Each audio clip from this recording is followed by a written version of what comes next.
Nyalemi kainas Kunyal sururun kalus Wai kelu Inyamdu Kunyal jin kozda Kunyal jin lagwaro Bitela kang kanyin wenmon Kunyalemi kainas Kunyal sururun kalus Wai kelu Inyamdu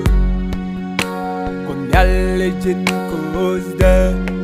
Kunyal jin lagwaro Bitela kang kanyin wenmon Kunyal jayda Goriji alung lo Kunyal jin lagwaro Winmon kelu tenyamdu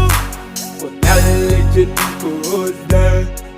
Kunyal jin lagwaro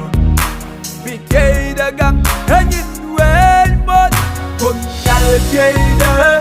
Goriji alung lo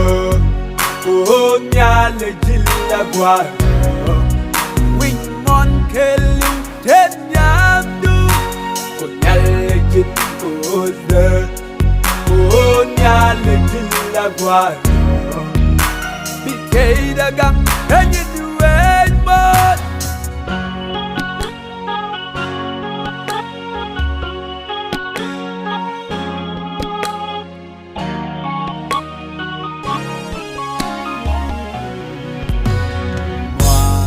Albi karogong Nyalkan na pinmanifin mon Bimwal yaragong nyamde En kwari wen mon Mwal albi karogong Nyalkan na pinmanifin mon Bimwal yaragong nyamde En kwari wen mon Jin kozda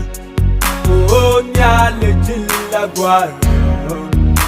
Bitela kang kanyin wenmon Kunyal jayda Goriji alung lo Kunyal jin lagwaro Winmon kelu tenyamdu Kunyal jin kozda Kunyal jin lagwaro Bitela kang kanyin wenmon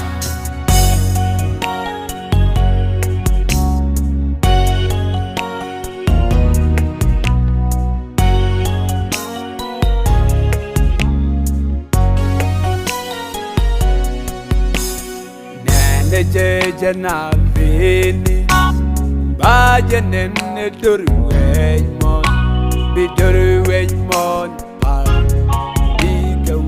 Ka ben Yeshu Nane jejana vini Bajanen duru wenmon Biduru wenmon Ka ben Yeshu Kunyal jin kozda Kunyal jin lagwaro Bitela kang kanyin wenmon Kunyal jayda